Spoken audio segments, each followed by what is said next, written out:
Halo teman-teman, ini jawaban live Instagram yang belum terjawab kemarin ya. Ada 2 kali kayaknya belum terjawab. Mohon maaf teman-teman. Ya, kita live Instagram tiap hari Senin jam 8 malam.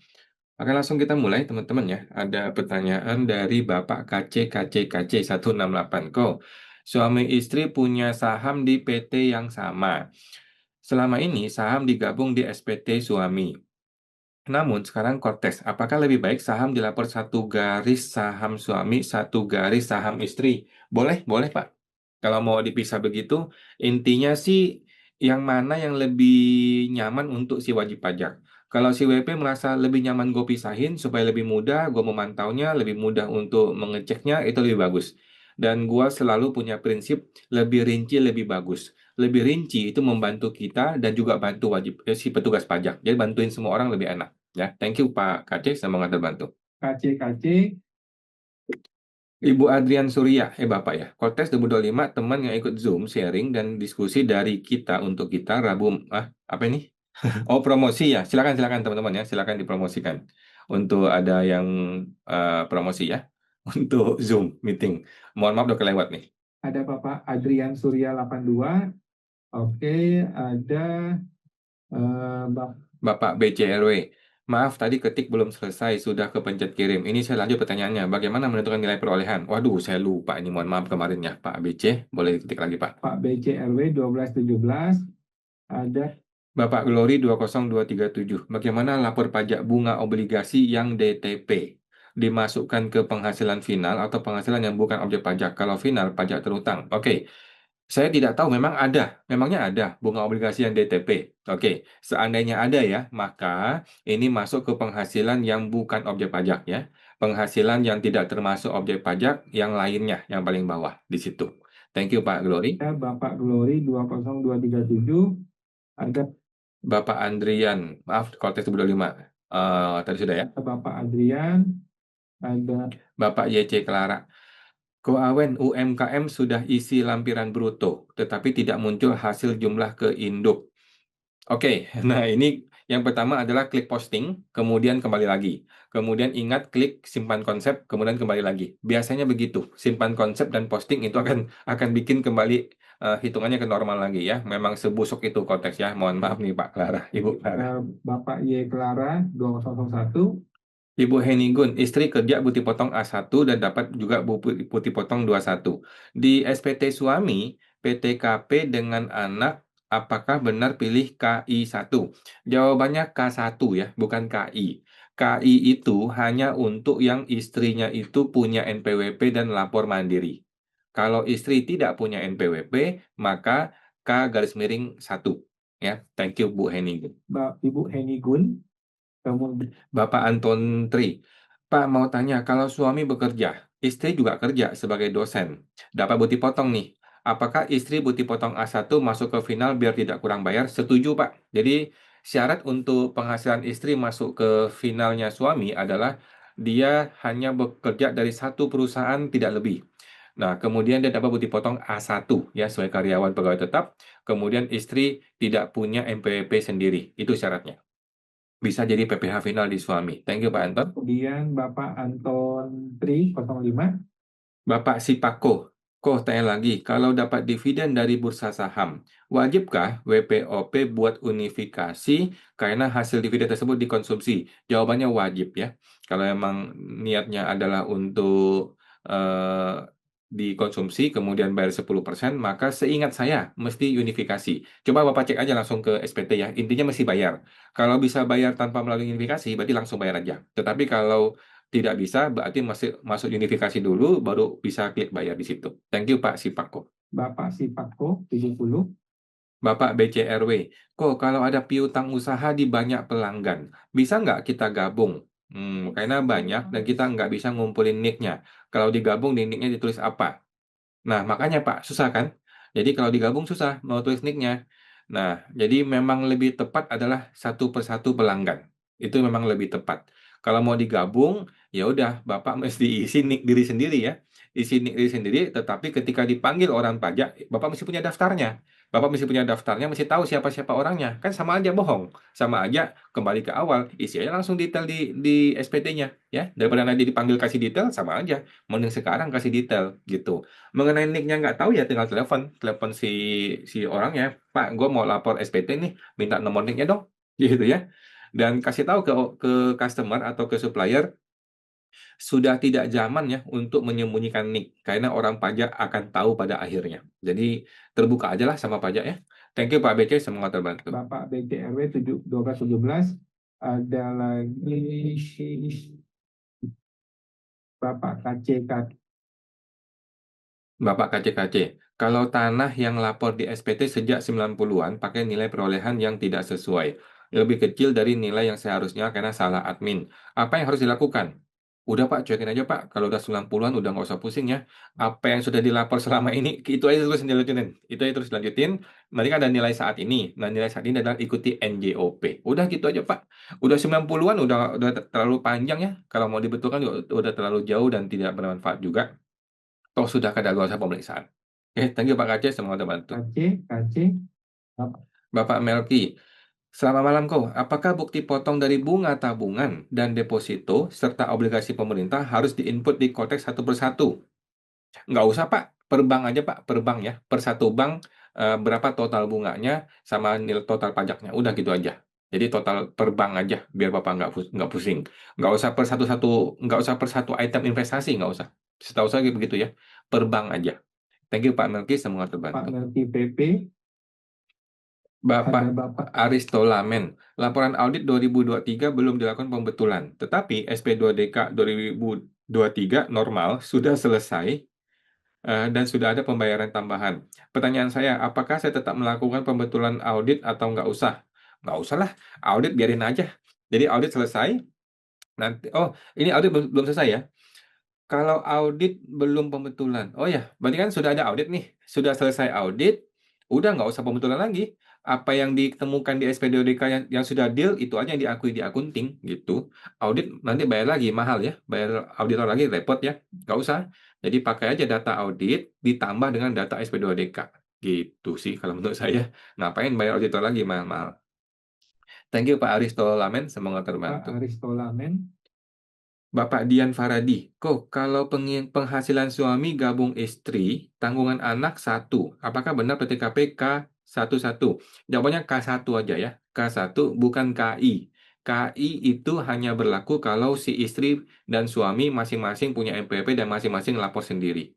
Gitu. Kalau hanya ada satu NPWP, yaitu di suami saja atau di istri saja, maka cukup K1 saja. Thank you Pak Dian. Bapak Dian Paradi, ada Ibu Intan Renkar, oke makasih. Bu Melina Ho, malam ke awan, kalau PT sudah tidak ada kegiatan usaha selama 10 tahun lebih dan MPWP direkturnya juga sudah NE. Apakah bisa 2025 tidak masukkan SPT? Ulang-ulang. PT sudah tidak ada kegiatan usaha selama 10 tahun dan MPWP direktur sudah NE. Apakah bisa 2025 tidak lapor SPT karena PT tersebut sudah mau bermohon NE? Makasih kok. Jadi gini, kalau dia belum berhasil NE, maka dia tetap wajib lapor. Oke? Nah, jadi kalian masih awal April, masih tengah-tengah April nih. Ibu ajukan permohonan NE sekarang, datang ke KPP aja langsung. Datang ke KPP, saya direkturnya, saya mau ini di NE-kan. Isi formulir NE, setelah itu lupakan. Ya, anggap aja NE itu diterima. Gitu. Kecuali ada surat penolakan. Kalau ada surat penolakan, ya terpaksa lapor. Tetapi kalau nggak ada surat penolakan, maka NE itu dianggapnya diterima dan kemudian nggak usah lapor lagi. Kira-kira gitu ya. Tapi harus diajukan ya, Bu Mei. Saya mau terbantu Bu Melina Ho. Ibu Melina Ho, oke, Ibu Melina Ho. By the way, Ko Awan, PT tersebut tiap tahun masih masuk SPT nihil. Ya oke. Untuk 2024 oke. Untuk 2025 kan nggak bisa nih, karena kan dia mesti impersonate ya. Sedangkan si dia itu sudah NE kan.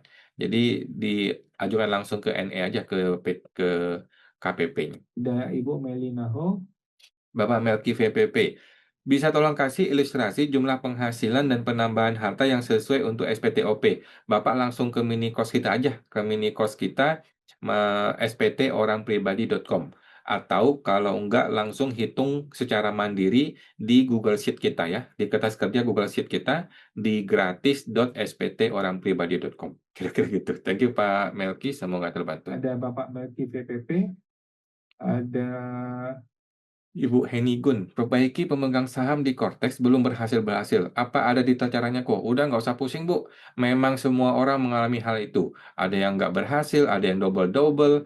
Udah cuekin aja, Bu. Langsung lapor SPT aja, udah nggak usah pusing. Yang penting, yang penting pajaknya dibayar. Kalau ada kurang bayar, kemudian lapor aja udah. Dapat bukti lapor udah. Mengenai data data pemegang sahamnya kacau balau, itu biarin aja dah. Itu errornya Cortex ya, bukan errornya wajib pajak. Thank you Bu Heni, semoga terbantu. Bapak Ibu Heni Gun, Bapak Supri Jantole, Pak, ada transaksi sebesar 1,2 M dan PPh 22 sudah disetor oleh lawan transaksi. Tetapi ini dipastikan bukan transaksi saya. Ini bagaimana? Oh, oke. Kalau bukan transaksi Bapak, maka Bapak hapus aja bukti potongnya. Oke, satu ya. Mencoba menghapus bukti potong. Yang kedua, Bapak di halaman induk, itu Bapak mesti pilih yang namanya saya tidak menerima bukti potong. Kemudian kan ada warning tuh ditemukan bukti potong, biarin aja, lanjutin. Oke? Kalau itu masih nggak bisa juga, terpaksa Bapak datangin AR ke kantor pajak. Bilang, Pak AR, ini saya nggak tahu nih bukti potong kok muncul, saya mau ini dibuang, gimana caranya? Gitu, nanti dibantu oleh AR. Paling sementara seperti itu, Pak.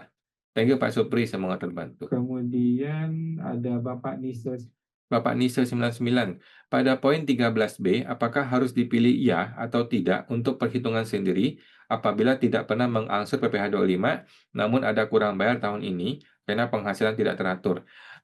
Saya rasa nggak usah diisi, Pak. Nggak usah diisi ya. Jadi tidak usah ada perhitungan PPh 25, dengan demikian maka otomatis tidak ada PPh 25. Saya rasa seperti itu. Thank you Pak Nise, semoga terbantu. 99 US, Bapak Supri, tadi sudah ya? ada Bapak Supri Jantole, Ibu Linawati Halim. Anak baru 17 tahun bisa buat NPWP untuk usaha UMKM? Jawabannya bisa, Pak. Bu, diajukan aja ya. Coba diajukan aja permohonan NPWP. Thank you, Bu Lin. ada Ibu Linawati Halim, oke, ada Ibu Ani Monika, malam kok kalau pisah harta atau MT hanya lapor di kontak istri saja Kako. Jawabannya dua-dua ya. Kalau ada pisah harta atau MT, maka istri lapor, suami pun lapor. Di bagian lampiran yang perhitungan PHMT itu sama aja. Suami maupun istri isinya sama. Cuma dibalik aja, sebelah kiri kanan. Oke, thank you Bu Ani Monika, semua teman-teman. Ibu Ani Monika, Ibu Nino Wijaya, tanya kok, saya sudah tidak mengisi PPS investasi. Apakah saya harus ngadep AR untuk bayar kekurangannya atau tungguin panggilan aja? Tungguin aja, Pak. Nanti aja, belum tentu dipanggil. Thank you, Bu Nino. ada Ibu Noni Wijaya, oke, Ibu Melina Ho, apakah bisa menambah waktu live-nya? Senang mendengar informasi dari keuangan. Mohon maaf nih Pak, Bu ya. Jam 9 kita berhenti karena jam 9.30 saya sudah ada meeting lagi. Ada ngajar. Thank you Bu Melina. Ibu Melina Ho. Oke teman-teman, Oke teman-teman ya, kita lanjut ke video berikutnya. Ini adalah live dari yang sebelumnya nih. Minggu tanggal 30 Maret, Senin tanggal 30 Maret juga belum diselesaikan semua ya. Oke, kita mulai dari Bapak Xiao Pinky. Kalau ada masukin LM fiktif ya dari 2017 ke 2019 senilai 500 juta. Tiap tahun angkanya sama, tapi 2021 saya nyicil mulai ada LM dan 2023 sudah ada LM sebanyak itu. Cuma angka tidak pas dengan kwitansi. 2025 gimana ya? Sudah betul Bu, sudah biarin aja, sudah betul karena kondisi 2025 Ibu sudah punya LM-nya kan? Udah, itu aja udah nggak usah pusing. Jadi sudah betul ya. Jadi biarin aja LM-nya, bahkan ditambah ya kalau memang ada lagi gitu. Jadi nggak usah diapa-apain lagi, sudah betul. Oke, ya angka-angka beda-beda dikit nggak apa-apa lah. Thank you Bu Xiao Pinking semua teman-teman. Ibu Nino Wijaya, ikut PPS, apakah ada sanksinya ya kok? Gimana gimana? Terpotong Bu Nino nggak nyambung ya, mohon maaf. Ikut PPS apa ada sanksinya? Maksudnya kalau ikut PPS tetapi nggak lapor gitu ya? Nggak lapor investasi, kalau sudah investasi berarti ada selisihnya, selisih tarif PPS masih dibayar, paling gitu doang.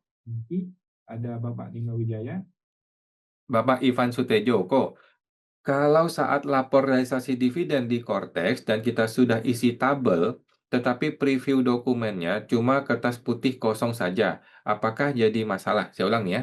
realisasi dividen di Kotes yang kita sudah isi tabel preview, dokumen cuma kertas putih. Saya perlu ke KPP. Oh, oke. By the way kan sekarang sudah April nih. Mohon maaf nih sudah lewat April, ya udah apa yang sudah terlapor itu aja dah. Kita anggap itu benar aja udah. Ya, sementara seperti itu. Ibu kan yakin ya sudah lapor, Bapak sudah yakin sudah lapor yang benar. Ya udah, gitu aja dah. Udah April sudah lewat. Thank you Pak Ivan. Bapak Ivan Sutiojo, Bapak Saimo 1121. Di SPT awal 2010, saya masukin harta LM fiktif tahun perolehan 1999 nilai 90 juta. Bisakah dikoreksi tahun perolehan atau nilainya di SPT 2031? Maksud Bapak 2025? Oke, jadi gini Pak, kalau barang itu fiktif ya, menurut saya ya, kita harus berani, kita buang dari SPT, kita keluarkan dari SPT dengan tidak menambah ke harta yang lain, dengan tidak mengkonversi ke harta lain, dengan tidak membalancing ke harta yang lain. Oke, dengan hilangnya harta, berarti kan perlu menjelaskan. Nah, kalau suatu hari dipanggil oleh AR, kita bilang, Pak AR, Ibu AR, mohon maaf, barang itu fiktif sejak awal. Saya baru tahu itu barang fiktif di tahun 2025, maka saya hapus. Begitu ya. Nah, tidak ada penjualan terhadap LM sehingga tidak ada keuntungan. Kira-kira begitu. Thank you Pak Saimes, semoga terbantu. 1121, Bapak Michael Theol, malamku izin tanya, apakah dari hasil kupon obligasi luar negeri bisa direinvestasi e-reporting untuk OP atau perhitungan kena PPh pasal 17? Oke, kupon obligasi di luar negeri. Jadi informasi terbaru yang kita pahami ya itu bisa. Jadi semua uangnya Bapak bawa masuk ke Indonesia, kemudian Bapak investasikan di Indonesia. Belilah SBN atau obligasi atau deposito di Indonesia. Oke, total semua aja ya, total semua atas bunganya, atas penghasilan kupon obligasinya gitu. Nah, dengan demikian Bapak lapor e-reporting, kemudian dianggap investasi dividen sehingga tidak dipotong pajak, tidak bayar pajak. Kira-kira seperti itu. Oke, thank you Pak Michael. Bapak Michael ya. Bapak Saime 1121, SPT 21 atau ada solusi lain karena kalau dinilai sekarang jadi 3,5 M. Oke, ya ya ya. Kalau memang barangnya fiktif Pak, Bapak buang aja dari SPT. Dan Bapak harus siap memberikan penjelasan kalau dipanggil oleh pajak ya. Jelaskan bahwa ini emas memang sejak awal tidak ada barangnya. Jadi saya hapus gitu. Thank you Pak Saime. Bapak Saimo 1121, Bapak entusias desain. Kalau lapor reinvestasi dividen harus terakhir 31 Maret. Tetapi untuk SPT masih belum beres karena sulit nih. Jadi rencana tunda April. Bagaimana cara lapor reinvestasi? Apakah bisa dibikin lebih dahulu? Jawabannya bisa ya, bisa. E-reporting investasi itu memang harus dilapor lebih dahulu di akhir Maret kemarin. Yang SPT tahunan bisa di bulan April. Bagaimana caranya? Ada banyak tutorial di di YouTube ya. Ada banyak tutorialnya. Cuman mohon maaf nih, sekarang April sudah lewat nih ya. Oke Pak Antonius, semoga terbantu.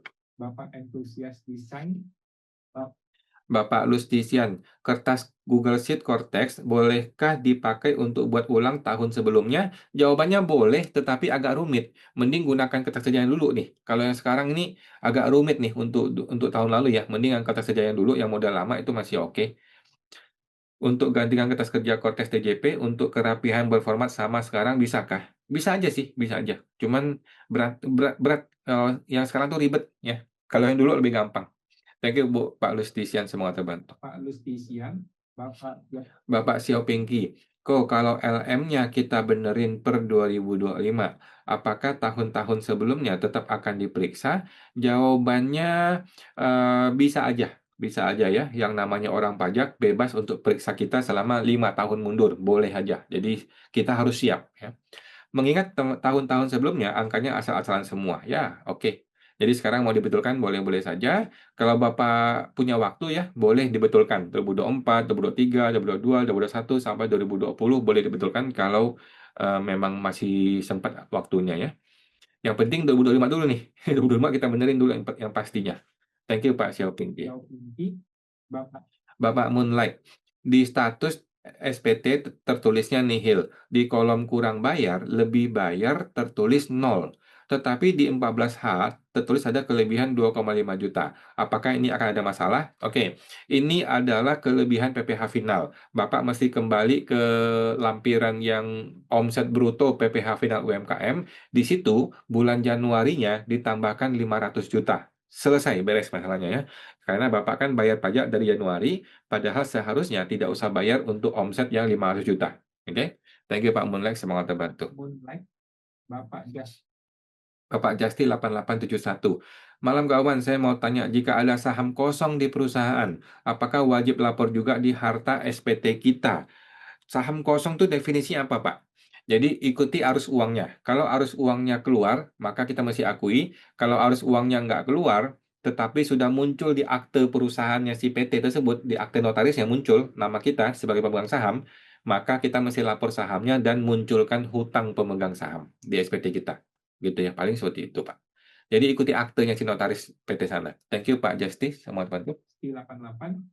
Bu, Ibu Oimelan Wijaya, apakah aman lapor SPT tahunan OP ditunda April tidak masalah kok? Nggak masalah, Bu. Memang dibolehkan oleh DJP ya. Memang DJP memperbolehkan sampai akhir 30 April. Jadi boleh-boleh saja SPT OP sampai 30 April. Thank you, Bu Oimelan. Bu Omelan Wijaya. Bapak Yui Cice, kok kalau bekerja dan punya usaha UMKM, apakah perlu NPPN? Jawabannya perlu ya. Semua usaha dan pekerja bebas itu wajib NPPN. Bapak Yuice, biar nggak pembukuan. Betul.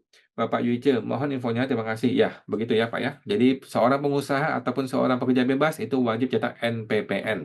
Cuman sekarang sudah April, sudah lewat, jadi tahun depan ya, mesti cetak di awal sebelum akhir Maret. Bapak Yuicie, Bapak Yuicie, Bapak Yuicie lagi.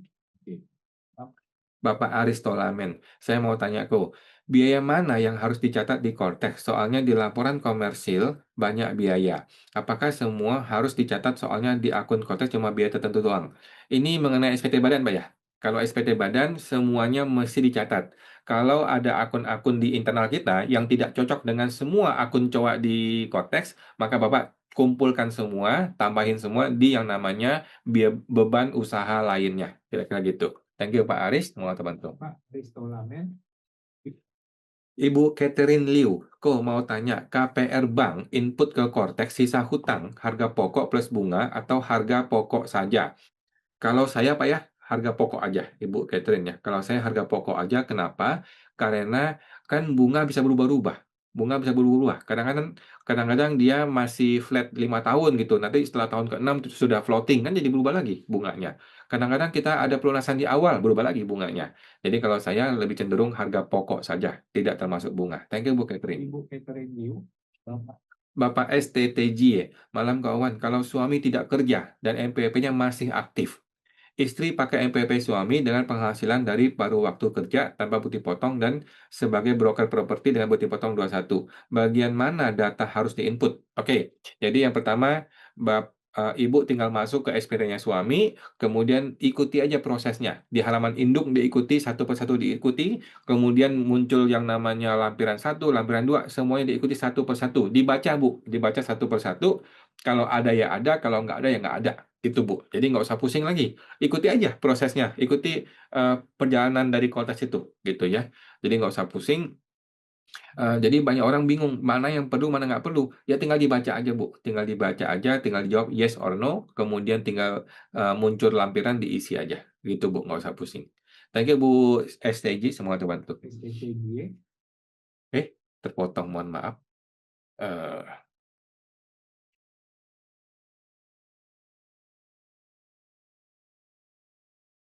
Kita lanjutkan, teman-teman ya. Ada Bapak Steven. Bapak Steven. Bapak Steven. Kok kalau udah cetak NPPN, berarti nanti diisi SPT, nilai NPPN-nya dikosongin aja ya? Soalnya kan udah pakai 0,5%. Jawabannya tidak bisa kosong, Pak. Bapak isi aja 10 juta gitu ya, atau 1 juta gitu. Jadi tetap masih diisi. Thank you, Pak Steven. Itu cuma formalitas. Jadi Bapak Aktivitis 9451. Pak, tanya bukti potong 21 hanya di Desember di lampiran 1D dan tidak bisa dihapus. Padahal bukan A1. Bagaimana ya, Pak? Jawabannya bisa, Pak, bisa dihapus. Nanti Bapak mesti di halaman induk, Bapak mesti pilih yang namanya, apakah Anda mempunyai penghasilan dari pekerjaan? Pilih yes, pilih ya. Dengan demikian dia akan bisa dihapus. Coba dicek, Pak. Kemudian simpan konsep. Kalau masih nggak bisa, klik posting ulang, nanti akan bisa lagi. Thank you, Pak Activity. Activity 9451, Bapak Bapak Jofisbi, saya sudah pensiun. Status KLU tidak bekerja. Punya NIB plus PIRT penghasilan hanya di bawah 10 tahun. Gimana kok? Tidak masalah, Pak. Tidak masalah ya. Kalau Bapak pedagang dengan omset masih di bawah 500 juta satu tahun ya, apalagi sampai di bawah 10 juta, Bapak tidak usah bayar pajak. Tetapi tetap harus lapor ya. Tetap mesti lapor tiap tahun, cuman nilai pajaknya nol. Nah, di SPT itu kan Bapak mesti update, Bapak punya harta, punya hutang, mesti diupdate semua. Oke, thank you Pak Jofisbi, semoga terbantu. Bapak Jofisbi. Ibu Ibu Nino Wijaya, tanyaku, saya 2009 bikin NPWP, syarat untuk menabung. Terus saya perangkat ke luar negeri, saya tidak lapor SPT lagi. Sampai saya pulang 2018 dan buat lapor SPT dan ikut PPS pada tahun 2022. Apakah sanksinya ya? Nggak ada sanksi, Bu, nggak apa-apa ya. Bapak, Ibu langsung lapor aja. Eh, nggak usah pusing mengenai sanksi ya. Sanksi itu bisa datang, bisa nggak datang, dan tidak perlu kita antisipasi. Kalau dia datang, ya udah kita bayar aja, gitu. Eh, Ibu tinggal lapor aja sekarang ya, SPT 2025 dilapor. Nah, kalau mau lapor mundur, pelan-pelan nanti kita lihat. Ya, thank you Bu Nino, semoga terbantu. Bu Nino Wijaya. Bapak Midas Cuan. Kalau ada hutang di 2021 tetapi fiktif, oke. Di laporan perbaikan, kalau dihapus gimana kok? Ada risiko nggak? Jawabannya dihapus saja ya. Yang pertama dihapus saja, yang kedua mengenai risiko, risikonya ada tetapi harus dihadapi ya. Tidak usah kita berpikir hanya gara-gara kita takut risiko, kemudian yang sudah salah kita biarin salah. Itu jangan ya, jangan begitu. Kalau kita sudah tahu salah, kita benerin dan kita siap dengan segala risikonya. Dan kita tidak perlu berusaha mengantisipasi apa resikonya ya. Nggak usah. Resiko itu bisa ada, bisa enggak, dan kalau emang ada kita hadapi. Ya. Jadi 2025 dibenerin, dihapus hutangnya yang benar. Nah, dengan menghapus hutang, maka otomatis muncul dong yang namanya kenaikan harta. Nah, kenaikan harta harus cocok dengan penghasilan. Kalau tidak cocok dengan penghasilan, maka Bapak tetap laporin 2025, tetapi nanti perlu mundur. Lapor pembetulan 2024, 2023, 2022, 2021, dan 2020 kalau memang perlu di balancing mundur ke belakang. Gitu ya. Intinya 2025 harus benar dan tidak usah takut dengan risiko ya. Risiko selalu ada dan kita harus siap gitu. Banyak orang salah, banyak orang takut risiko, kemudian yang sudah salah dia biarin salah. Itu betul-betul bodoh. Gitu. Thank you Pak Minda, semua terbantu. Bapak Nisa 99. Info yang didapat bahwa kenaikan harta akibat penyesuaian kurs sesuai per 11 tidak perlu dibayar pajaknya karena belum direalisasikan. Maka dilaporkan sebagai kas dan bukan penghasilan. Apakah benar begitu? Menurut saya tidak sepakat ya. Saya tidak sepakat. Jadi gini, kalau harta itu sudah dilapor dengan kondisi yang terbaru, kemudian ada capital gain, walaupun belum direalisasikan, maka mesti dibayar pajaknya. Oke, sebelahnya. Kalau dia dilapor dengan kondisi yang lama, artinya tidak dengan kurs yang baru ya, artinya dengan kurs yang lama, dengan demikian tidak ada capital gain. Oke? Nah, sehingga tidak ada pembayaran pajak, gitu ya. Kalau menurut Bapak ini, mohon maaf nih Pak, ini mungkin persepsi seperti ini ya. Persepsinya Bapak ini adalah, saya tetap mengakui ada kenaikan kurs. Saya mengakui ada capital gain, tetapi saya nggak bayar pajak. Itu salah menurut saya. Oke? Kita bayangkan gini, kita bayangkan. Bapak kan mengakui nilai kurs yang terbaru nih 2025. 2026 begitu lagi, 2027 begitu lagi. Tiba-tiba 2030 Bapak sudah lapor dengan kurs yang 2030. Anggaplah USD-nya $20.000, $20.000 contoh nih ya. 20.000 Bapak lapor nih 20.000. Kemudian Bapak jual. Ketika Bapak jual, Bapak kan masih Bapak kan mau bayar pajak nih. Pertanyaannya, berapa capital gain-nya? Kan Bapak tiap tahun update nih. Kan Bapak sudah lupa berapa capital gain-nya. Nah, itu yang menurut saya nggak masuk di logikanya ya. Jadi yang benar adalah update nilai kursnya sekarang dan bayar pajak atas capital gain-nya sekarang, walaupun belum direalisasikan. Fakta bahwa kita sudah melaporkan nilai yang terbaru, itu adalah fakta bahwa kita sudah mengakui capital gain. Gitu. Dan saya rasa ini cara yang tepat. Namun kalau orang memang tidak mau bayar capital gain, ya udah, tetap dilaporkan dengan kurs yang lama. Begitu, Pak. Thank you buat Pak Nisa, semoga terbantu. Ibu Ibu Yeni 3747. Kok saya punya dua CV, yang satunya PKP, satu non PKP. Yang PKP saya ambil gaji dan non PKP ambil prefer. Di SPT pribadi gimana ya kok? Oke, jadi intinya gini Bu, yang namanya CV tidak ada gaji, yang namanya CV harus prefer. Walaupun Ibu lapor sebagai PPh satu gaji, tetap aja jadi prefer. Ya, jadi di SPT kita harus dilapor sebagai prefer. Udah gitu aja Bu. Nanti di CV-nya tinggal diganti aja yang gaji menjadi prefer atau dikoreksi fiskal menjadi prefer. Thank you Bu Yeni, semoga terbantu. dan itu 45. Bapak Bapak YNNEFR. Ko Awan, lapor realisasi dividen kok nggak bisa lapor yang 2024 dan 2023? Yang bisa dilapor cuma dividen 2025. Saya minta orang KPP lapor dividen 2025 sudah cetak BPE, artinya aman kah? Oke, Bapak sudah lapor, cuekin aja Pak. Toh sekarang sudah April ya, sudah April sudah lewat. Mohon maaf nih karena terlambat saya bikin jawabannya ya. Sudah anggap benar aja Pak, anggap benar aja. Nanti 2027 Bapak kan lapor nih untuk yang e-reportingnya ada 3 tahun ya. 2025 laporan kedua, 2026 laporan satu, 2025 laporan kedua, 2024 laporan ketiga. Nanti harus dibikin yang benar di 2027 nanti. Yang sudah terlapor sekarang 2026 ini udah lupakan, anggap aja sudah benar. Karena sudah lewat waktunya ya, sudah nggak ada revisi. Thank you Pak YNNEFR. Ibu YNNF. Ibu Yeni. Ibu Yeni 37475. Lalu saya ada rekening pribadi buat keperluan usaha. Itu gimana ya kalau di SPT Badan? Oke, kalau ada sebuah rekening pribadi dipakai oleh PT, maka rekening ini tidak usah dilapor di SPT pribadi, tetapi dilapor di SPT-nya Badan sebagai rekening miliknya Badan. Oke, di jurnal di sana, dilapor di neraca di sana sebagai miliknya Badan. Dan tidak boleh ada transaksi pribadi di sini ya. Ini harus dilapor sebagai rekening punya Badan. Kemudian kalau suatu hari dipanggil, ya Bu Ibu tinggal jelaskan bahwa ini rekening miliknya PT dan sudah dilapor di PT. Thank you Bu Yeni, semua terbantu. 37475. Bapak Bapak Senjaya, malam kawan. Ya Pak, mau tanya Senjaya. Oke Pak Senjaya. kalau pengajuan NPPN bukan untuk KLU utama, bagaimana caranya? Oh, nggak usah pusing Pak, yang penting ada NPPN, udah gitu aja. Karena yang tercantum di bukti pengajuan NPPN KLU utama. Nggak apa-apa Pak, KLU apapun yang ada di surat NPPN itu aja yang terima. Thank you Pak. Tadi ya. Lanjut ya. Bapak Aristolamen, tapi penurunan nilai aset masih dicatat di neraca kok, belum diakui di laba rugi, apakah dikoreksi kok? LB kan 1M kok, mau koreksi biaya pun nggak dapat juga, harus gimana? Oh, saya agak masih nggak nyambung, tetapi intinya ada LB ya. Jadi, kalau ada LB, maka Bapak mengajukan pengembalian saja, pengembalian pendahuluan, gitu ya. LB 1M kan lumayan nih, ini mesti dibalikin, minta aja deh, minta aja pengembalian pendahuluan. Seperti itu ya. Kalau Bapak mau hangusin, Bapak ngomong sama AR, komunikasi sama AR, Bapak AR, tolong dong, nanti saya akan ajukan pengembalian pendahuluan, tapi Bapak Bapak tolak aja dan saya tidak akan melawan, gitu aja supaya jadi hangus, kira-kira gitu ya. Thank you Pak Arif Tolamen. Bapak Aristolamen. Bapak Panjiwa, malam kawan, saya memiliki usaha UMKM orang pribadi.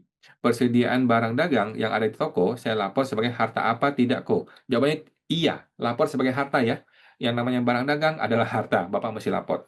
Kalau iya, masuk sebagai apa ya kode hartanya, Bapak mesti masukin di yang namanya harta lainnya. Di situ sudah ada satu kode khusus yang namanya persediaan usaha ya. Ada satu kode khusus yang namanya persediaan usaha, Bapak masukin di sana ya dimulai SPT Kotes 2025 ini. Oke teman-teman, sementara seperti itu dulu ya. Kita ada live Instagram tiap hari Senin jam 8 malam. Sampai jumpa, semoga terbantu.